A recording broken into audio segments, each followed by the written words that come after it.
এই সেই ফ্যাসিবাদ আওয়ামী শাসনের আমলে হত্যা হয়েছে, আজও শুনানি হলো না। 125 বার সাগরমুড়ি হত্যা মামলার শুনানি পেছানো হয়েছে। এই মামলার খবর কি জাতি জানতে চায়। এভাবে আজকে সাংবাদিক হত্যা হবে, খুদির মানববন্ধন হবে, কলম বিরতি হবে, খুদির পরে ভুলে যাবে, জাতি ভুলে যাবে, রাষ্ট্র ভুলে যাবে। এটা কোন খেলা? সাংবাদিকের হত্যার বিচার হয় না কেন? ওই সাগরমুড়ি হত্যার বিচার যুগ পালিয়ে গেছে, এখনো তার আমরা সঠিক বিচার পেলাম না। এভাবেই বাংলাদেশের স্বাধীনতা যুদ্ধে সাংবাদিকদের ভূমিকা ছিল। গত জুলাই অভ্যুত্থানে 57 জীবনে আমাদের সহযোদ্ধা তিনিও জীবন দিয়েছিলেন। এরকম প্রায় বাংলাদেশে 70 জন সাংবাদিক তারা প্রাণ দিয়েছিলেন। জুলাই সনদ যদি হয়ে থাকে, সাংবাদিকের নাম কোথায়? সাংবাদিকের লিঙ্ক কোথায়?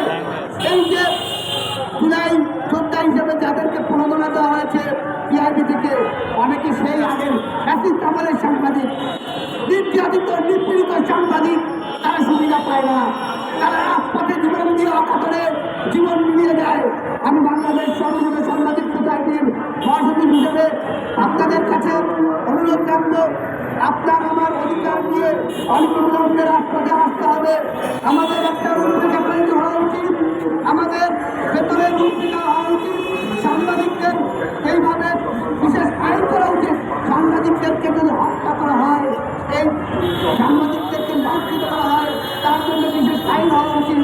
তাহলে দুর্বৃত্তরা, সন্ত্রাসীরা সাংবাদিকের গায়ে হাত তুলতে ভয় পাবে।